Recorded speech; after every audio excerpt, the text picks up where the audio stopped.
welcome to Petrol Ped HQ. Thank you, mate. I'm impressed you got in, to be honest. What, through the doors? Yeah. Yeah, well, I think in this jacket, before you enlarge the doors, I might have been a little bit stuck, but You'd have struggled, to be fair. I would have. It's wonderful, mate. I love this place. It's I've obviously been watching your video series, which is really interesting. Dare I say it, been getting more views than some of your car reviews. Yeah. But I had no idea really until I got here last night.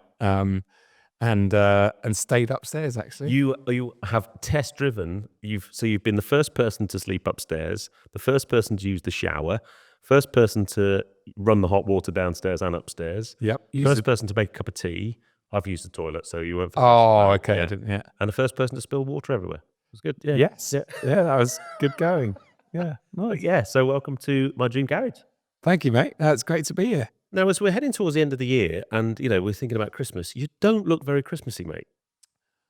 I know. I hadn't really thought this through, had I? No, not really. You are full blown Christmas. So I need to sort you out. Bear with me a second. Oh, oh no! What have I got? What have I got coming? This is genuinely a surprise on camera.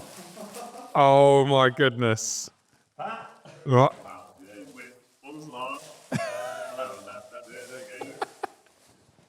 Hey! Thank you, Scale Electrics and Ped. That's cool. Awesome. I might wear that for the next episode, maybe. Even though that's going to be going out in the beginning of next year. Well, I'll definitely wear that at Christmas. Yeah, thank you very much. That's very cool. Thank you. So there you go. You can feel Christmassy now. Yes, thank you, mate. I appreciate that. Although you do look warmer than I am. Yes, I'm very cozy in here. Yeah, I have got some. Oh, you are on brand. Yes, Michelin branding, but it's hidden, so I'm not sure if that counts. But well, we've got some other hidden Michelin branding. We have. Oh yes. Who spotted the bib on my bike? Bib is hanging out. And actually, while we're talking about Michelin, let's congratulate ourselves and thank Michelin because they're going to continue to support us into 2025. Yeah. Which is fantastic news. Awesome. Absolutely awesome. Yeah. And I mean, we'll probably spread more information about what we're doing next year in the new year, but we've got some really cool plans next year. We have. We're going to some really cool events. We're going to do some more lives. Yep. In fact, we may as well talk about that one because we've got one coming in January.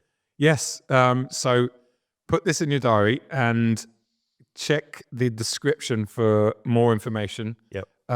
It's going to be a live with none other than Mr. Tony Lewis once again. It'll be in Chiswick. I can't give you the full details right now because we're recording this a little bit earlier than you're watching it. But it's going to be in Chiswick, Thursday, 23rd of January, in the evening sometime, probably around 7 o'clock. It will be a ticketed event, just like the one we did at Berry BMW in Heathrow, just to really limit numbers. But it was, I'm already looking forward to control numbers, not limit numbers. Control numbers. Yeah, otherwise we'll get like billions of people turning up. Oh yeah, of course. It's like a Donald Trump rally. Yeah. Well, actually, no, we've about 4 people turn up, wouldn't it? Yes, yeah. So yeah, it should be good. I'm looking forward to that. Yeah. And like you said, that's not the only one. We really want to do some more next year.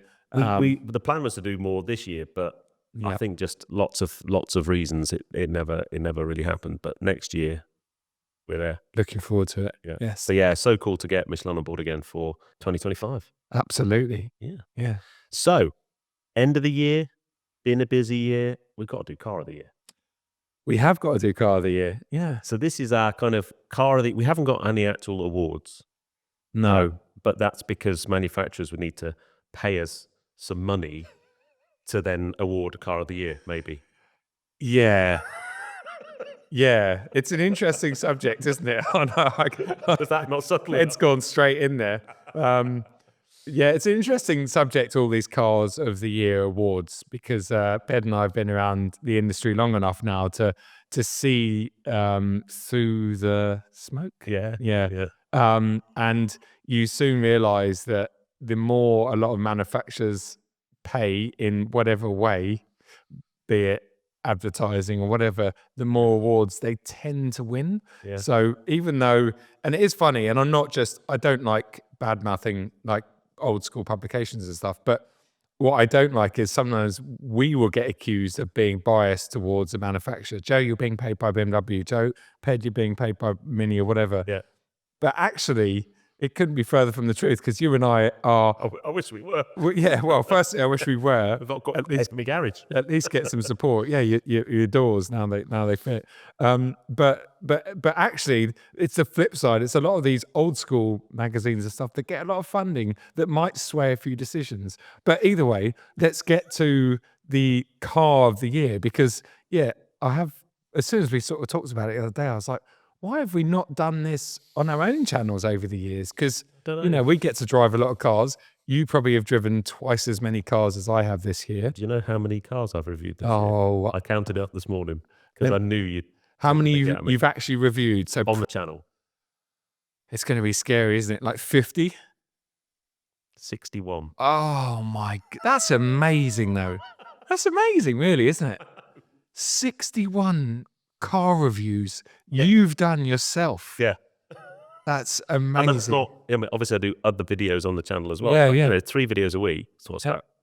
that? 100 and, because I missed a few, maybe 130 odd videos, but at least half of those are actual reviews. That's really impressive. That is amazing. Yeah.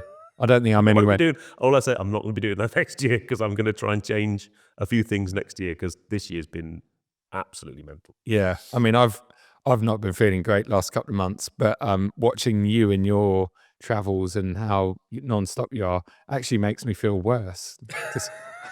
I'm feeling some of your pain. Well, I so- need to give you some, you and Pat, basically food to just take the piss out of me, really. So Yeah. that's why Oh, I'm- you don't know. No, honestly, trust me. You don't need to feed us anymore. We've got so much. Talking of that, though, you and I have got relatively normal shoes on today. Can we get Pat's shoes? On the other Pat, end. give me one of your shoes. I have to These say, are awesome. they don't smell. No, because they're brand new, but they look old and knackered because they're designed to be old and knackered. Yes. They are the Magnus Walker Nike something. Yeah. But Nike SB. look, they're all like cracking and 277. stuff. I personally love them. I think they look really cool. They are cool. Yeah, Look at that. The interior. I know. Look It's at the wicked. cabin. The cabin looks awesome. So Pat managed to find these on eBay, and he's very, very proud of himself, and they are very cool. They are. But like you said, it does look like Pat's been doing moonlighting, doing some painting and decorating jobs. But I love the fact that they are brand new shoes, but they look knackered. Yes. Yeah. There is something cool. But isn't that, I mean, what a crazy world we live in. Yeah. Like, Well, you it's pay like when more people for buy, some like jeans that are all rips in and ripped stuff. up. Yeah. Yeah. Anyway. Car of the year. Car of the year. But before we go car of the year, I actually just want to say a big shout out to our most recent guest, Tati, over and over. Yeah. Hopefully you've watched that episode, and I'm sure you have, because it's one of the most popular episodes we've shot actually this year. But the feedback and the love for her is just awesome. So thank you so much for that. It's really it's great to see. What I found, it was a brilliant episode to film. Yeah. And we had a lovely day at the Fish in Elsker and stuff. But when I listened back to it, it just made me smile. It's a joyous episode. It is a feel. Yeah. If you haven't watched it and you're not feeling, because it's this time of year, I know mental health, etc., it's a bit miserable out there. If you're not feeling great, go and listen to that episode. Yeah. And I advise you to watch it as well, because their face expressions are hilarious. Yeah. It's the P Michelin star. Yeah. But There's just too much. But yeah, anyway, sorry. Let's move on to car of the year. Actually, before I'm gonna. So one of the other things, you're either watching this on YouTube, if so, please subscribe. Yeah. If you're listening to it on a podcast platform, could you follow us and give us a review? But the thing that's doing really well for us at the moment is our Facebook and Instagram. Yep. Reels in particular, or short form content. We've had some absolute incredible numbers. Yeah. We had one Instagram reel do 3 million views. It's crazy, isn't it? Yeah. Well, the reels, to be fair, the reels on the Drive Talk podcast are outperforming the reels on our individual on our own platforms, which is amazing. But it's really great because it's numbers and figures like that have helped us get Michelin back on board. Yep. or continue to stay with us into 2025. So yeah, that's cool. Very cool. And we should also say a big shout out to, there is a guy called Phil who does help. Yes. Who helps behind the scenes with a lot of the cutting down and stuff. Obviously, Patrick does the meat of the main meat of everything. Is that a saying? I don't know. Good. But Phil also quietly operates in the background and does stuff like the reels. And so big shout out. And helps me and Joe with our own stuff as well. So Phil, legend. Easy now. Easy now. Should we do some cars? Yes. So we've tried to break this down. I'm trying to look if I can actually see my screen without putting my glasses on. I can. Oh, amazing! Wow. Only just. With this amazing lighting. I know, right? So we've kind of broken down into some categories, and we're going to have a chat about a few cars in that category, and then try and come to a decision on choosing one. Yes. Right. So we've each got our leader in that category, and then we'll see if we can kind of agree or disagree. Yep. So we're going to do the first one. Yeah. Start at the bottom and work up. Yeah. The most disappointing car. Yes. And so this is this category though, especially is cars that we've driven. Yes. In 2024. Yeah. So all but the last one, I think they're all cars that we've driven. I think. Yep. Exactly. Yeah. So So okay. Who's going first? I'll go first with a surprise. Okay. So it's a surprise because I think I know what it is. Oh, really? No. So there's I spent time with this car in two different variants. Oh. And one variant was probably one of the best cars I've driven this year, and the other variant wasn't. Okay. I don't know what that is. It's made in Norfolk. Made in Norfolk. So is that going to be like a Morgan? Lotus. Oh, Lotus. Okay, of course. Yeah. Hethel. The Lotus Emira. Yes. But the 4-cylinder AMG powered Lotus. Yes. I remember, you telling us at the bike show. It was the bike show this year, wasn't it? Yeah. And you were so disappointed with it. The gearbox especially. Yeah. I mean, so the V6, I had a V6 manual and I ran that for about a month and it was amazing. Yep. Such an occasion car. The gearbox takes a bit of getting used to, but the noise, the connection you feel with the car, the performance, it's just brilliant car. Absolutely brilliant car. And we can put, I don't know, reliability and, we know a few people with one that spend, they normally spend more time in the dealer than they do in your own garage. Yep. And then you got the AMG one, and you think, well, okay, AMG A45S, which is what the engine comes out of. Yep. Brilliant car, brilliant gearbox. Yep. It's not going to sound like a V6 supercharged, but it should be all right. Yeah. And it was not. It really wasn't. The gearbox was shockingly bad. I will put this out, I believe, and I haven't driven it, so I can't quote firsthand, but I believe there's now a software update to that gearbox that makes the problem go away. Okay. Makes the gearbox sharper and more responsive. Yeah. But it should never have been like that in the first place. No. In my humble opinion. Yeah, I remember being disappointed about that. Especially with a car like that. Like a gearbox is so fundamental, especially if it's an automatic or a manual. Yeah. But as you said, the manual's great. It's not the best manual box in the world. It's not the best engine in the world, but just the fact that it's so raw is great, isn't it? And it looks like a supercar. Looks like I think it's still probably one of the prettiest cars on the road today. Yeah. Okay. Oh, that's interesting. Yeah. Well, that just shows you, like a 90 grand sports car can actually be very disappointing. Well, I think you've got a high bar anyway. Yeah. As soon as you've got an entry point that's like you said, that kind of 90,000, and that's the other thing. It's a lot of money. Yeah. It's not that much cheaper than the V6 one. And then when the Emira came out, I remember it launching at the Festival of Speed, and they were talking about it being like 65 grand. Yep. And over a very short period of time, it ended up being 90 grand. Yep. Don't get that. No. Okay. Oh, that's interesting. So did you just have the one disappointing car? Oh no, I've got another one. Oh, you have? I was going to wait for you. Oh, okay. Yes. Okay. I've got that's not my main one. Okay. Um, Well, I'll start with one of mine, but I'll start by saying both of mine, and I know are they electric? both. One of them might be. Both of mine are built by BMW. Oh, So I'm guessing next year BMW will probably pay me less, give me less brown envelopes because of this. Hopefully not though, BMW. I hope you do continue to send me all that cash. Is that though because you only drove BMWs this year? No.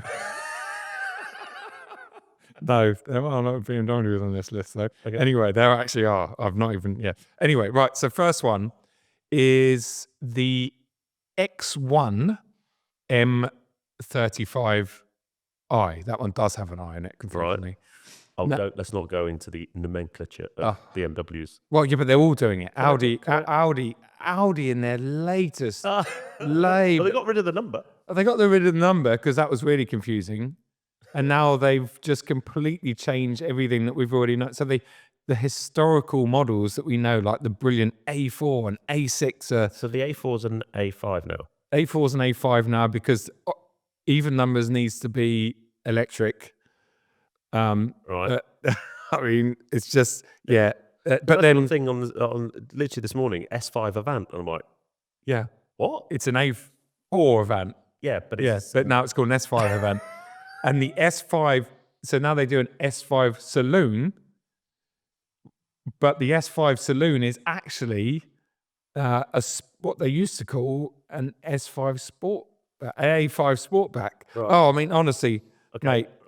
Anyway, we've gone completely off tangent here, but Audi, just stop doing this. Manufacturers, the Germans especially, they're in such a panic at the moment. I know we're gonna, in the next episode or so, we're gonna start talking about it, but they're going, we're not selling cars. Let's just change the name. Let's change the badge. No, just calm down. It's not because of the name. Can I ask you a question about BMW? On something like an M135. Apart from the fact the eye's gone missing. Yeah. Why is the first number bigger than the other? Why is the first number eBay and the rest of it not? M1. 35. It's so bad. M2. It's just so bad. Anyway, so sorry. Yeah. It's so bad. These. Anyway. So okay. The snappy name. So X1 M35i. Right. I. Now, the X1, you can't call it the new X1 now because it's been around, probably 3 or 4 years. Yeah. But the X1 as a package, the new one, the current one, is brilliant. I really like it. I even like, dare I say it, and I think I mentioned this earlier this year, when I went to Australia this time last year, I had an iX1, the lovely Nick from BMW Australia had given me for 5 days or whatever, and I really enjoyed that car. It was a great... relatively compact, I know. Are you okay? But as a city car, to go around Melbourne, which is full of traffic, I really enjoyed that car. I enjoyed that package. The X1 in general, whether it's combustion engine or electric, is a brilliant package. So I was really looking forward to the M35i variant. That should be the hot one, right? It should be the hot one, the fun one. And in many ways, it was. I think visually, it's got, love or hate them, quad pipes, and the styling's a bit more aggressive, and the front end, the bumpers. So it looks, quite punchy. Especially the press car that I had all the boxes ticked. I think Martin, as always, went a bit to town with it. It looked good. But my biggest gripe with it is exactly the same gripe that you just told me about with the Lotus. The gearbox is tragic. It is so bad. And in the literature, so they've gone from, in the previous 135i, the F40, they went from a 8-speed Ison gearbox, which is an automatic box, similar to the ZF 8-speed, but not as good. It was like a Kinder surprise version of that. And so that received a lot of hate during its time, but they did improve it with software and various bits. Yeah. It was never brilliant. It was never rubbish. It just wasn't whatever. Yeah. So when they release these new cars, including the new M135 without the I, we put this new 7-speed dual clutch gearbox in it. Oh great! So you got rid of the Ison 7-speed. Interesting. Okay, let's have a go. On the way up, it's amazing. Bang, bang, bang. Super quick. Makes good sound. On the way down, it's like, hello? 1, 2. Literally, yeah. Nothing. And then you get to about 5 miles an hour, it'll give you first gear. And it's like, and for people like us and for a car like that, less so than the Lotus, but it's still someone buying an M35, it's a driver's car. It's someone that wants something a bit exciting. A terrible gearbox just lets down the entire package. So again, I've been told that there's software updates coming and whatever, but until I see that and experience it, that is my... But for me, right, when the manufacturer says, the software upgrades coming, Yeah.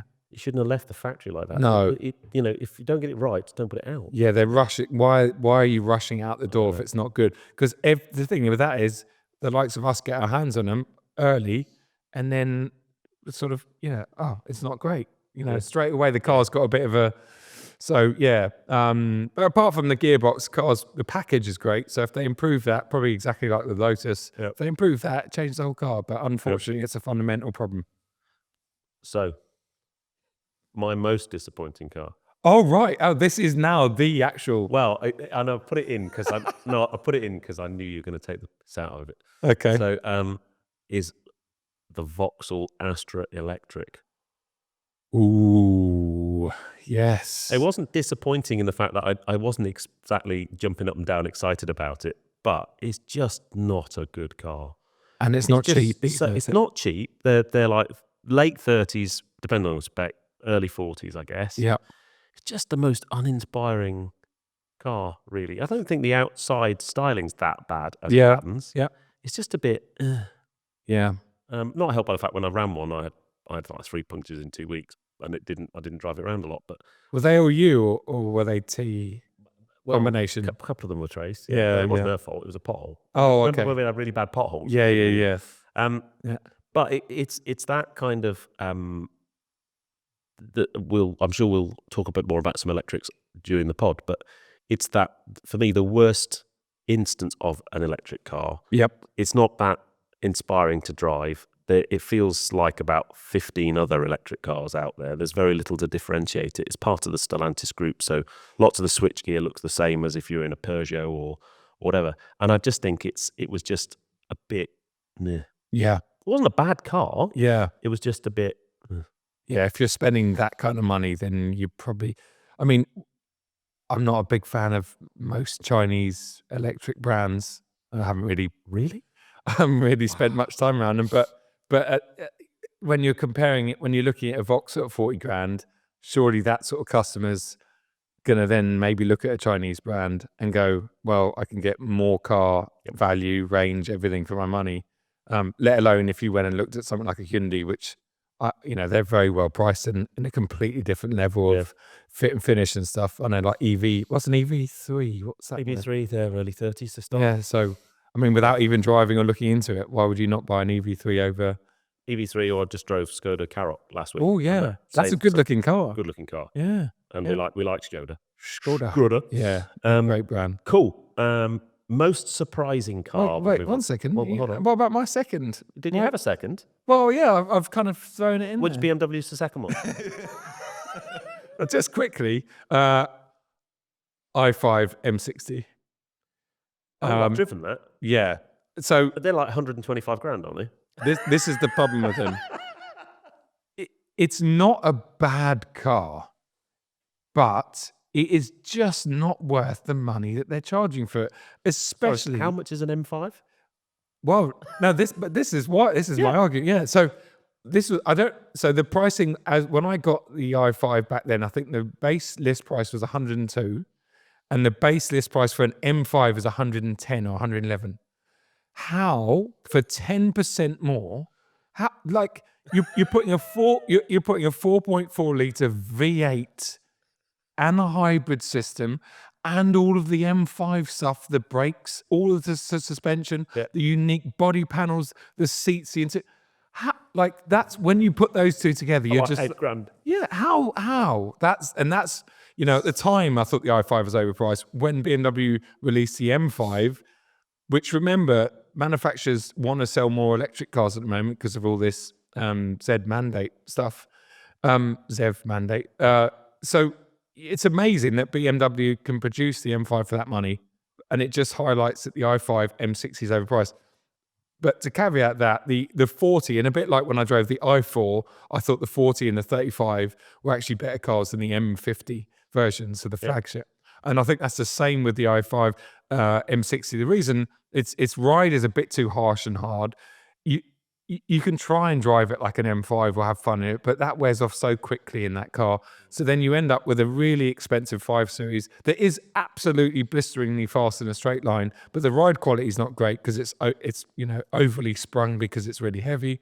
So to me, it just misses so many boxes. So that's another disappointment for me, mostly down to the price. So yeah. So when the M5 came out, I assumed, based on the fact the i5 was that money, I thought the M5 would be like 150 grand or something. Yeah, same. But the i5 should be like 80 grand. Yeah. Really? The flagship. Yeah, should be. Anyway, Yeah. 125 grand for a 5 Series electric car. Yeah, with the bells and whistles, 125 grand is just madness. I mean, just wait 6 months and buy it for 60, you know? Yeah.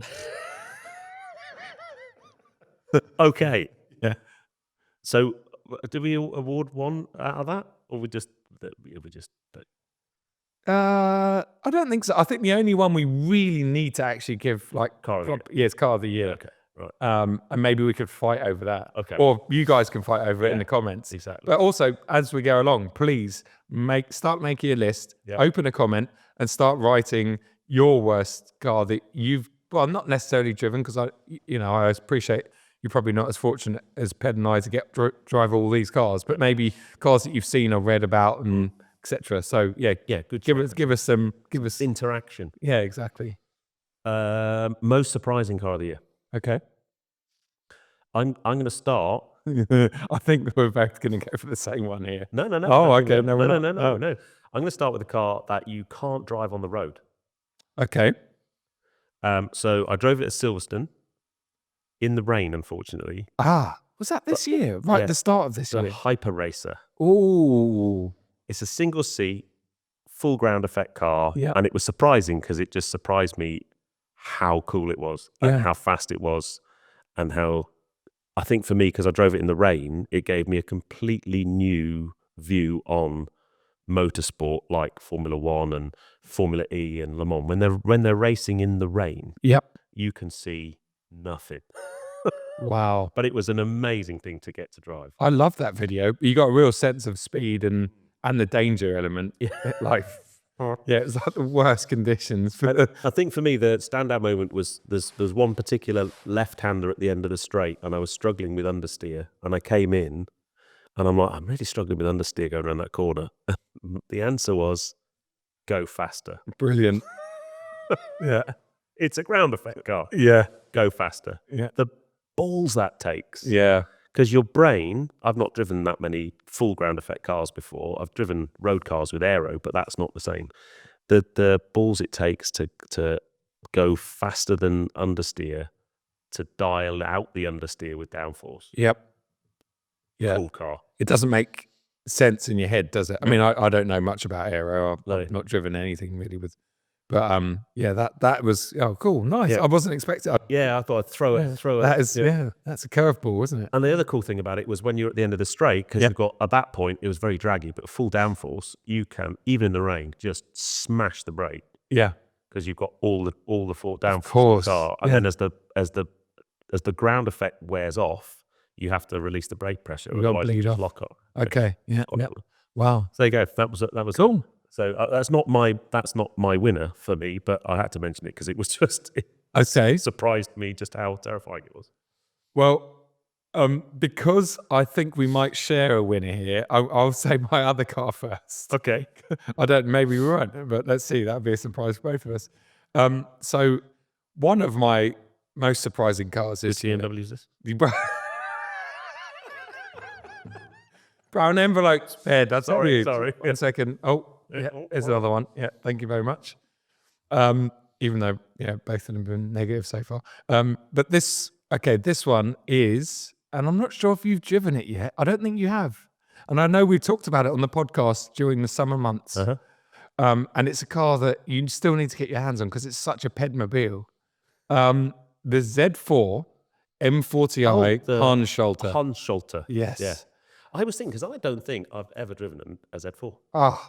You've got to, I'm sure they still have one on fleet. They'll probably end up keeping that one as like a heritage car or something.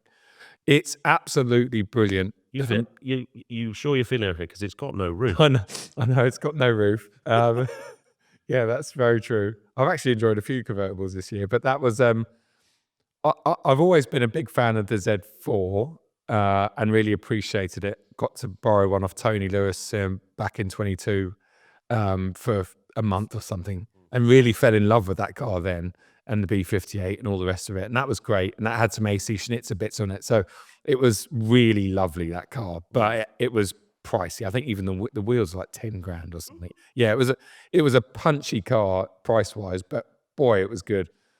So going back to what was a stock factory car, I thought maybe it won't fit. And yeah, it wasn't quite as nice suspension wise and all the rest of it. It had the standard tune on the B58, but just the gearbox, manual 6-speed, really good, worked perfectly with the B58. They'd done some things with the ride quality, also the colorways. I can't remember the green, but it was a beautiful frozen green with like the brown. It was brown oak tan over green over tan. There we go. I got there in the end. Just lovely. I just enjoyed that car. It was nice. It's not a car. The Z4 is not a car that you can drive. Once you go above 7/10, 8/10, you start to feel that it's not a proper sports car. Yeah. It's more of a GT car without a roof. Yeah. But it likes being driven at 7/10, but once you go above that, it starts to go, no, I've had enough. But I love it. And so, yeah, I guess I was surprised in the sense that I knew it'd be good, but I just didn't think I'd love it as much as I did. And you don't see that many on the road. I don't think BMW can't sell that many. No, I think it's been a real flop over here, the Z4 in general. It really did not. Surprise, really. It is for a country that sells a lot of convertibles, right? Aren't we the highest in Europe? Or in the world. In the world. I think we pretty much have more convertible sales in the UK. Well, yeah, I've got two of them. Yeah. Oh, you literally. Yeah. Because it's well, I mean, we do get an incredible climate, so I guess it kind of Ooh. Yeah. Mine. Yes. So this is my most, and this is like, I'm being serious now, road car now. Okay. My most surprising car of the year was a car I expected to be rubbish, and it actually wasn't. And it's Chinese. Rubbish. Oh, an MG of some. No, but there might be an NG coming on later in my selection. But okay. No. It got my seal of approval. Oh, here we go. Build your dreams seal. Yes. So I didn't expect to like it. I thought I need to kind of see what the car's about and what BYD are about. And when it arrived, firstly, I think it looked great. But for the money, I mean, we're talking about that i5 M60 being 125 grand. Yeah. This like top spec one was 40, early 40s, I think, 42, 43. Yep. And it was just lovely. Wow. I mean, I don't know, because I only had it a week. You don't know what the build quality is like, the longevity of the materials, the ownership experience. That's the challenge for us as reviewers is always a bit difficult. Yep. Because we have it for a week. And, if it doesn't break down in a week, how you know what the reliability is going to be? Yeah. Yep. But as a package, you sit in it and you go, okay, I kind of get now why some of the Chinese brands are being so successful at selling cars, because it was a really, really good car. Okay. And I had a few people who've got some really nice cars, just thought it was a really nice looking car. Yeah. So yeah. And 5-year warranty on that? Yeah. Just things like that. I mean, it's like when sort of Hyundai and Kia and stuff started coming on strong. Because I remember when we were much younger that they were crappy cars. It wasn't that many years ago. No, it wasn't. And they weren't great. But then they started coming on strong. Probably 10 years ago, that maybe a bit more than that. Yeah. They started really bringing. 2012 actually, they sponsored us at Fashion Week. Yeah. I remember we got the Santa Fe and stuff, and that was the first time I was like, wow, this is a really well built car. Yeah. And then the warranty, and then they were like, came out. And 5-year warranties and 7-year warranties and you're like, well, these guys mean business. They're putting, they're putting a label behind it, and it's kind of happening again with the EV and the Chinese, but anyway. I think the challenge that the legacy guys have got is the new cars are just so expensive for a lot of people that the brand value that they used to carry is less important to people anymore. Yep. people would buy a Mercedes or a BMW or an Audi because it was the brand and you associated that with reliability and with prestige or whatever it might be. And I think now when you think, okay, well, I'd love to buy that brand, but their car's like 60 grand. Yeah. Or I can buy a brand that I don't really have any resonance with, but it's a good car and it's like 20 grand less. Yeah. And that's the challenge. But BYD Seal was a very, very impressive car. Well, I'm surprised the hell out of me. I've heard that from a lot of people. So yeah, I mean, that's great. So we'll probably see one in here soon. I wouldn't go that far. No. It was good, but I wouldn't buy it. Yeah. Okay. Yeah. Nice. Yeah. Okay. So am I starting this one? Yeah, the next one, yeah. Yeah, the next one. What's the next category? Oh no, no, most surprising cars. Oh, you've done a surprising car. Yeah, no, I thought we're doing 2 of each. Oh yeah, go on then. Wait 1 second. I'm so confused. You said am I making this up? Or is this PED? No. You said before we said I've only got one of each one. Yeah, and then I said, add another one. Add another one. Yeah. Right. But then have you got 2? No. I've done 2. Hyper Racer and. Oh yes, of course. Sorry. Yeah. Okay. Sorry, I'm a little bit slow. Got a foggy brain at the moment. You have. Then what's your second one? Yeah, I've always had a foggy brain. Which BMW have you gone for your second one? Well, surprisingly, it's not a BMW. And I have to say, this is the most surprising car for me. The Z4 M40i was up there, but this was my first choice. Is the Hyundai Ioniq 5N. Joe, it's electric. I know. And also, again, we've talked about this in a weird kind of way. Annoyingly, I was paid for that video. But you actually were paid for that video. Yeah, but you'll see that because I've actually ticked the right boxes to say that I was. Oh, what, really? Yeah. You have to do that. Yeah. Some influencers don't do that, do they? Yeah, so but I genuinely loved that car.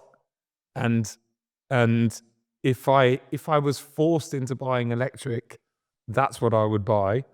I can't really say any more about it. Watch my video on my channel if you want to see reactions of other people as well, proper petrol heads. Yeah, because it's just brilliant, and that's all I really have to say. I agree. Yes, they've done an amazing job of making an electric car. Lots of fun. And sure, some of it's maybe a bit gimmicky, but it doesn't matter. Doesn't matter. It's once you're in the driver's seat, all that gimmickness disappears, and you have fun. So there you go. Now it's probably not going to come out on camera, but if you look behind me where my Mini's parked, because I had it parked in there, the Ioniq 5N, the white border that goes around my Mini. Yep. Okay. The Ioniq 5N went over that front, rear, left, and right. Yeah, that's the thing. People don't realise. It's massive. It's bigger footprint than a Range Rover. Is it bigger than? It's a similar. Let's say similar. Because people say, it's golf size. Well, it's not golf size. It's massive. It's monstrous. But you don't feel that when you drive. You don't, and it doesn't look it from a distance or in pictures. But when you walk up to it, I saw a black one the other day parked in a drive. Yeah, again, you don't see many. I know they haven't been out that long, but I saw, and it just looks awesome so good. It's like Batman's electric day. Yeah. Now there is a car I'd buy. I'd have one of those. Yeah, well, that was going to be my next question, because I think that's the thing with a lot of these is we can sit here and rave about it, but would you actually go out and buy one? Or would you? What are they? They must be nearly 70 grand base now. 65. Are they still 65? I think. Okay. Last night. So what else? My video goes out next week. So okay. Oh well. Okay. So that must. But you can. I've looked on Auto Trader. Yeah. And it's funny because the guy who did these lights, Martin. Big shout out to Hexel Lights, by the way.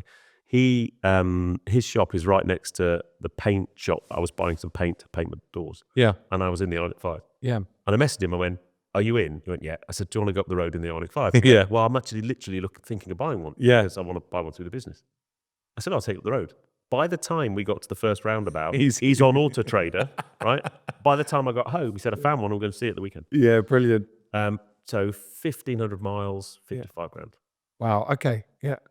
So but let's say new 65. Yeah. Are you really going and buying one, or are you at the last minute not going through the door and going to an Audi dealership and buying a new RS3?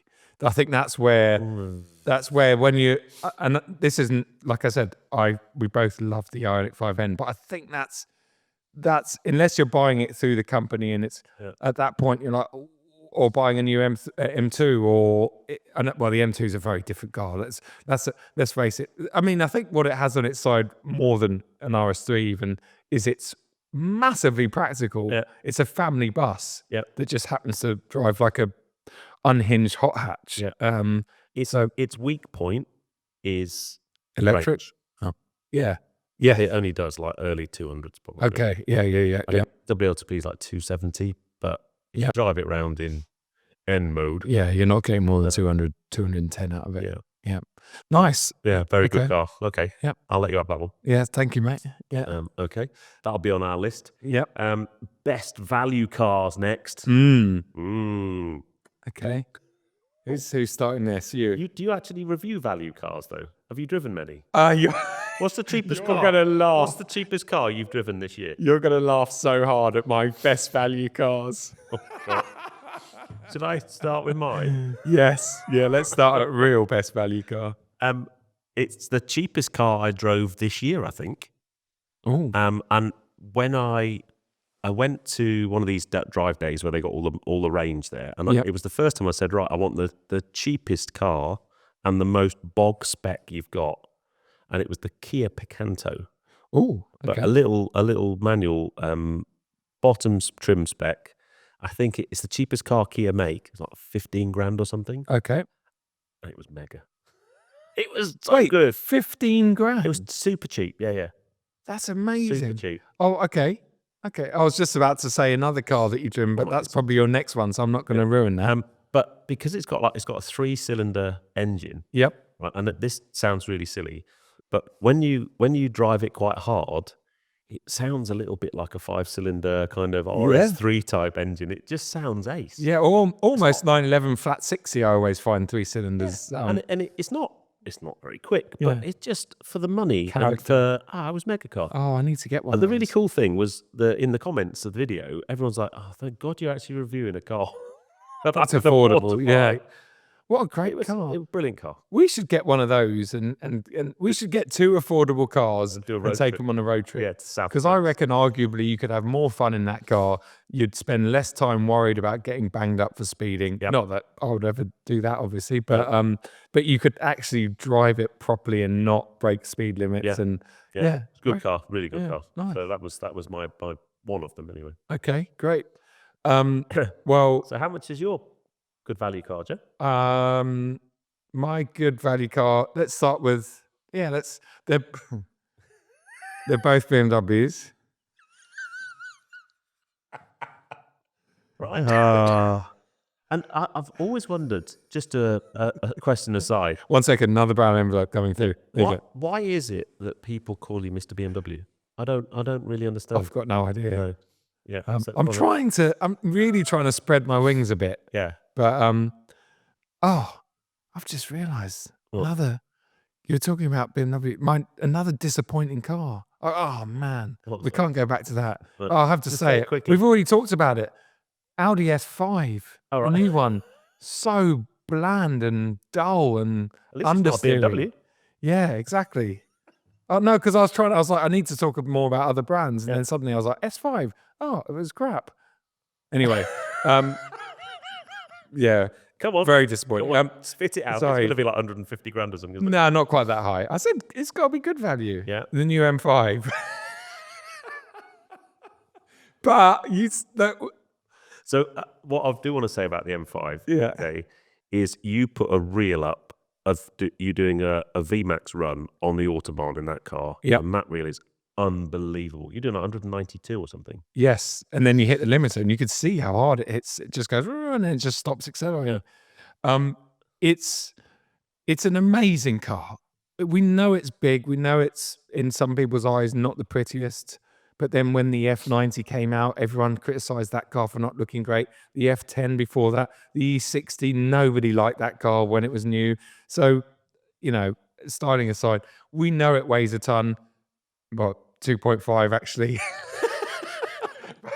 but there's a reason for it, and I'm not going to bang on about it anymore. But there is a reason that, unfortunately, these manufacturers, the new next generation RS6 or whatever they call it, RS7, I'm sure that'll be a hybrid V8 or something as well, unless we all want the C63 with a 4-pot in it, which Sorry, an RS6 wagon. yeah, I think will now be called an the RS. I RS7. assume it will be called the RS7 Avant. Yeah, yeah, makes no sense. But so it's heavy, it's whatever. But the bottom line is, it's an amazing car. It does M5 things. It's not it's not like an M2, and but it handles, but it's not precise, and because it's heavy, it's big, it's whatever. But I'm not defending it, but that it is what it is. But the value, I know it's a ridiculous amount of money, but I think it's 112 the saloon, 112 grand base. It comes with a ridiculous amount of standard options like head-up display and all the rest of the things you can imagine, merino leather, all of that comes with a 4.4 litre V8, comes with a hybrid system that has about 50-mile electric-only range. It comes with all these things. And in today's world, when you compare it to an equivalent Merc or even an equivalent current gen RS6, which is almost, at the end of its production, I think it represents really good value. It's really expensive. And I'm not saying that 110 grand is I'm affordable. just getting my man to bring me my water. You're Michelin branded. Yes. Yeah, very nice. Available. Where are they available? L'Aventure. L'Aventure. Yeah, very nice.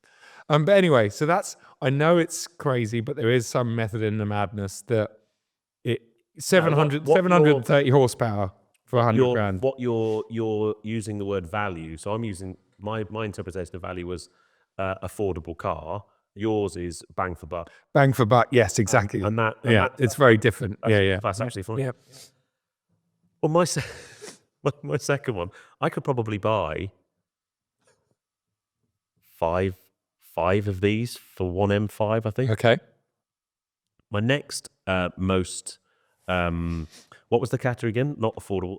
Best value. Yes, best value. Yep. Is I'm sorry, I'm going to go Chinese. Well, I'm going to go Chinese, but it's not really. It's Morris Garages. Ooh.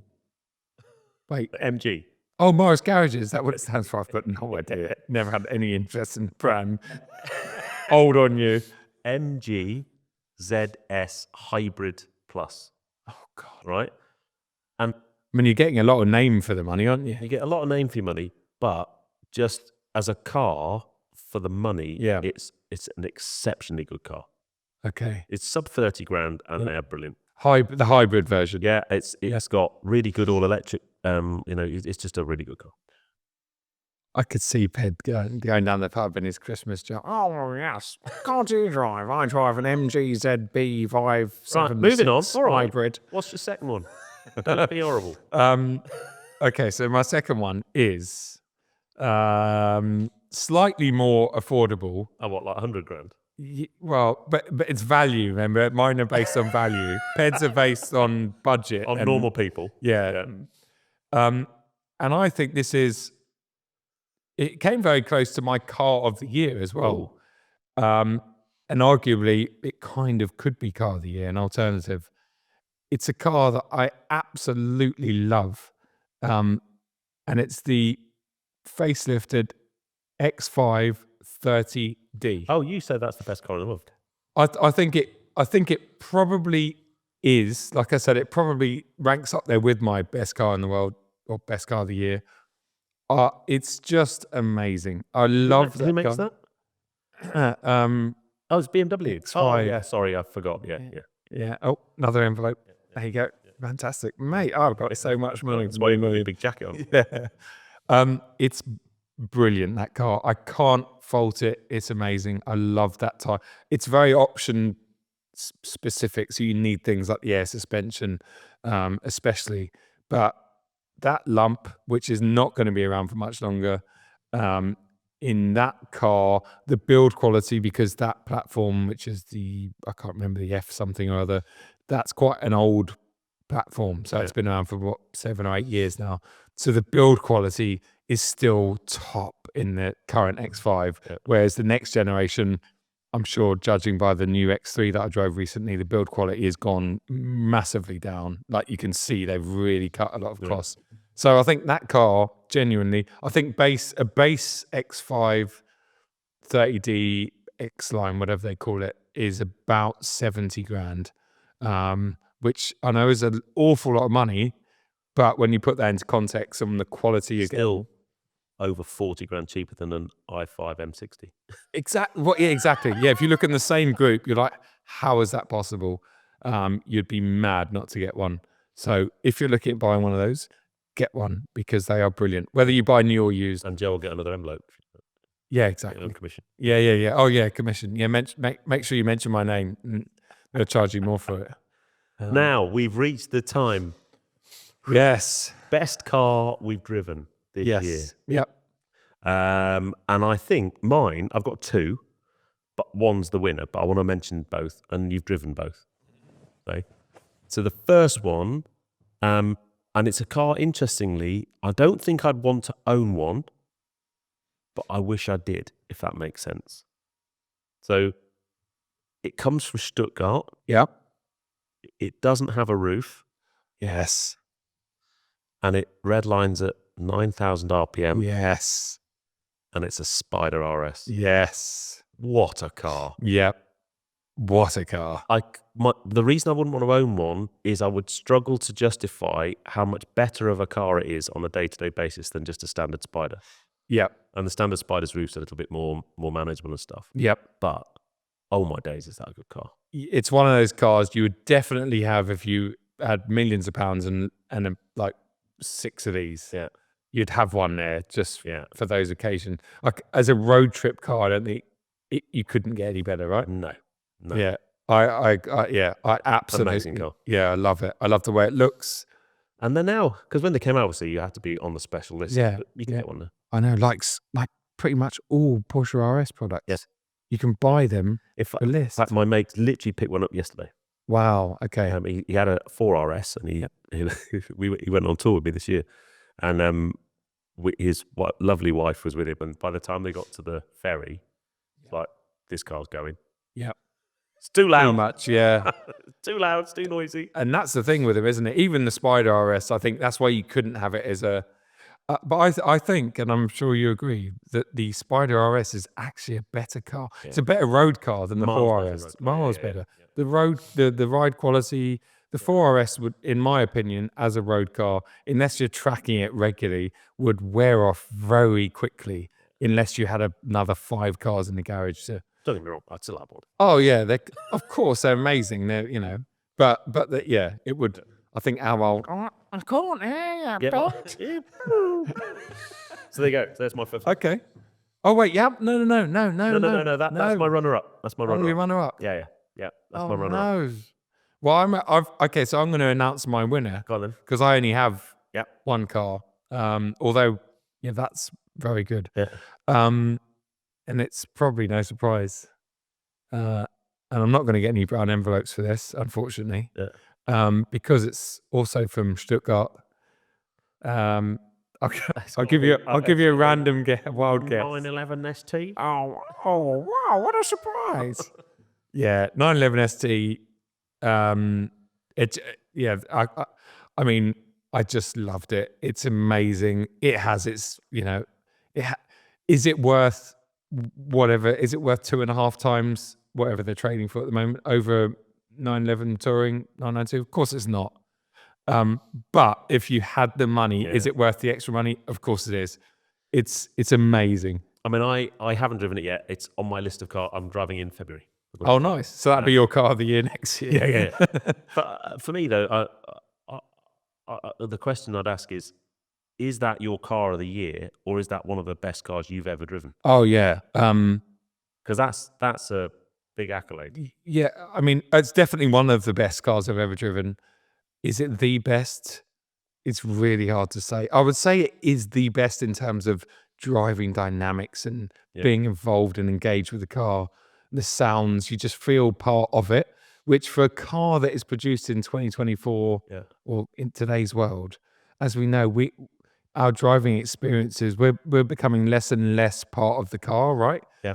But that just rewrites all of the books for me. It is just amazing. I can't praise it high enough. I love that car. Patrick got to drive it a fair amount on that trip, and we both just had big stupid grins on our faces the whole time.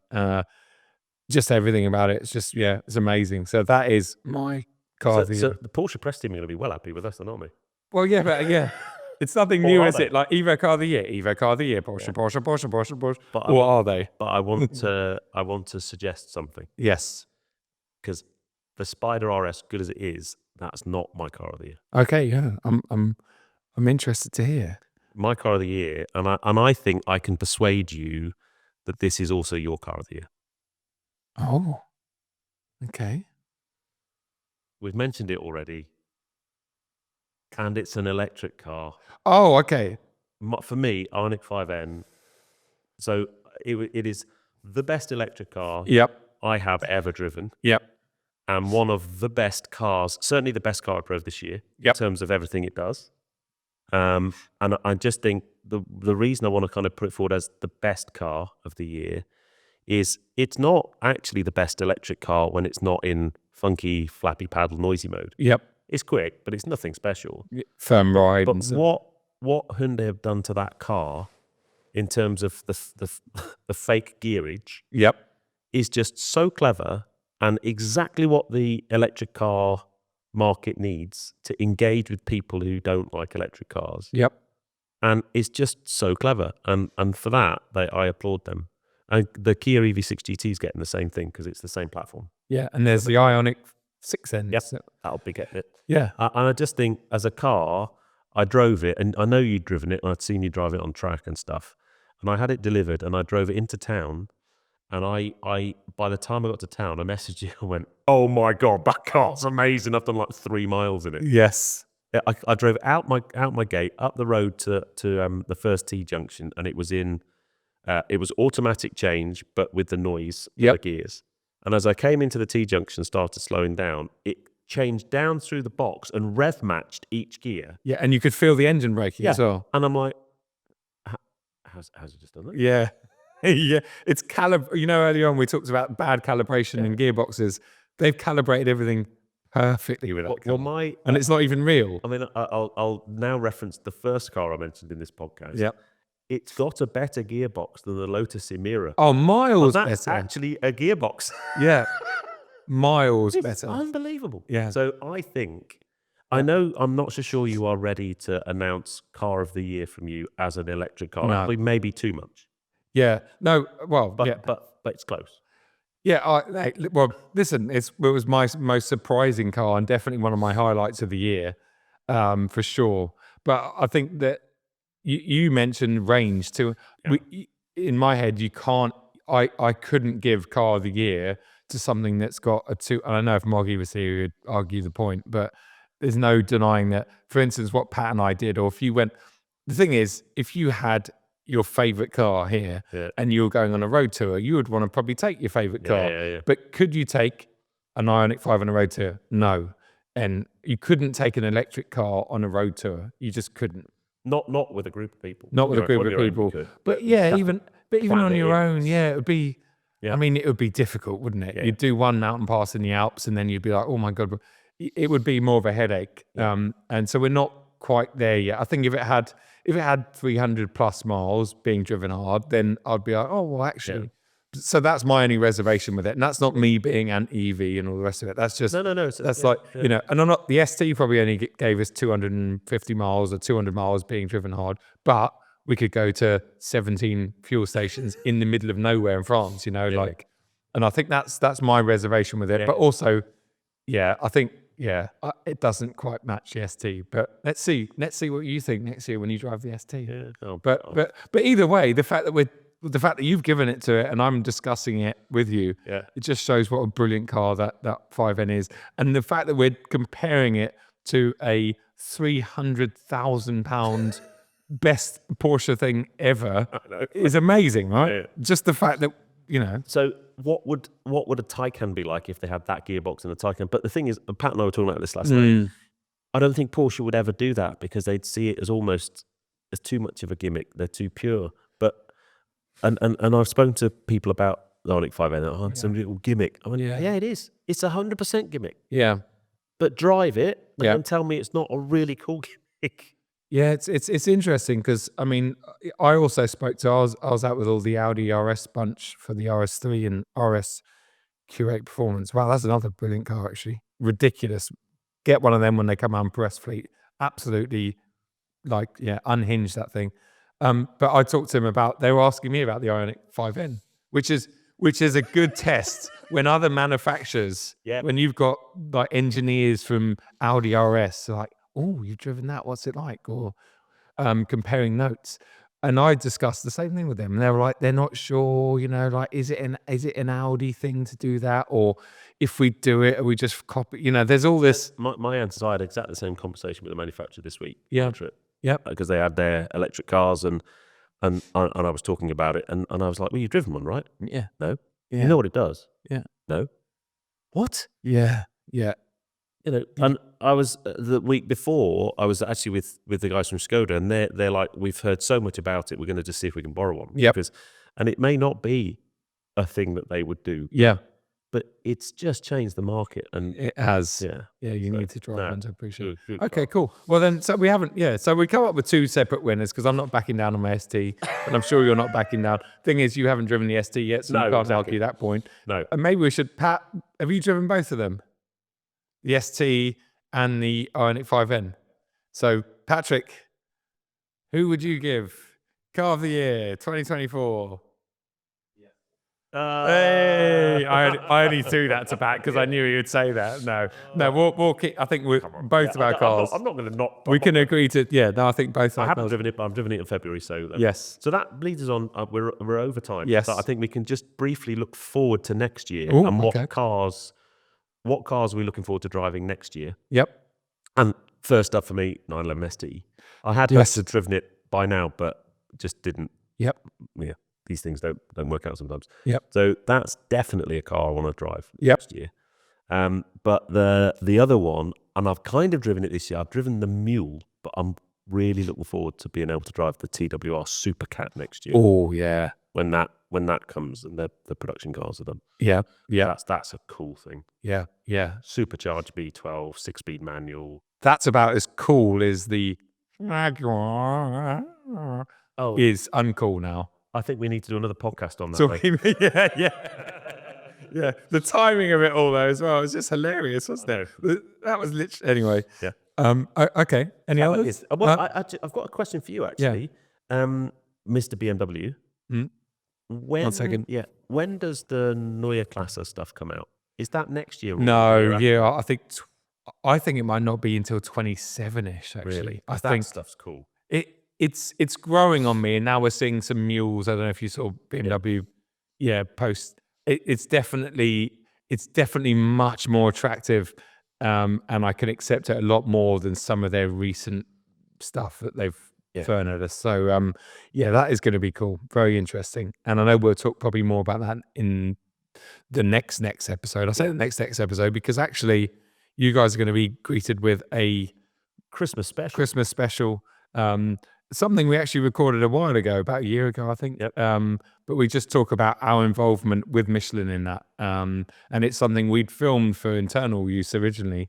And then we thought, why not share it with you lot? Yeah. So just give you a bit more of an idea of, and it fits in with both of us becoming brand ambassador. Are we allowed to say that now? We haven't really announced it. Well, yeah. I mean, we're also brand ambassadors 2025. Yay! We just announced it. Quick, that was the worst announcement ever. Get the contracts in place. Well, this is only for those of you that have waited right to the end of the podcast, so we appreciate that. Quickly, my cars that I'm looking forward to driving next year, the 992.2 911. That might actually end up being the Michelin car. So Michelin, every year they run essentially like what would you call it? Like a demonstrator, press car, long-termer, partner car. Yeah. So keep an eye out for that on my channel. And I don't know really. There's a new electric Range Rover coming out next year. You'll look forward to driving that. I'm just going to ignore that. RS6 GT. That's right, because I was meant to be doing an RS6 GT video. So an RS7. No, it's the RS6, the current RS6 GT. Right, okay. Yeah. I was meant to be filming one early in December, but because I've really not been well early December, I cancelled it because it was going to be quite an elaborate video. So I'm looking forward to driving that because I've heard lots of good things about it. Do you know what? not know the RS6 GT. No, I need to. Oh, ped. I know. Yeah. It's probably way too cool and fun for you. Yeah, probably. Yeah, you're focused on electric Shut up, you. Vauxhalls. In fact, actually, all my cars hurt in my life. This is so sad. Alfa Romeo Giulia, electric, comes out. That's next year. The Quadrifoglio is going to have 1,000 horsepower. That'd be quite good. Okay. And it looks nice. Yeah. Boxster Cayman, but what's that going to be? Because they're meant to be electric, and We'll talk about that soon. yeah, that's another podcast. Yeah. Renault 4, Okay. that's quite cool. Yeah. Even Pat, that's even a bit of Pat. That Yeah. it's like Renault 4. Yeah. Yeah, and then the electric Range Rover. Yeah, that's my. Wow. Okay. Yeah, hopefully it's some petrol cars next year as well. Yes. Yeah. For your sake. On that bombshell, I think we should wish everyone, if you celebrate Christmas, a very happy Christmas or festive period, whatever you want to call it. Yeah. A massive happy New Year as well. Yeah. Because I think our next episode will be because we've got the Christmas special. which we're going to talk about Christmas or New Year in. Yeah, this And true. then the next episode will be very early in the the next one. We're going to talk about the current state of car market. Yeah. It's focused in the UK, but I think everywhere basically. Yep. It's all going a bit peaked off. It is. And the last thing to talk about is just remember to check out the link. Hopefully it'll be in the description by now for the live podcast that we're shooting in London, in Chiswick, with Tony Lewis, Thursday, 23rd of January. So it'd be great to have as many of you there as possible. Should be a good evening. Take it easy. Yeah. Oh, yeah. Let's have a cup of tea. Yeah. I need to stand up because my bad back's hurting. Yeah. Right. Easing out. We'll see you on the next one. Cheers.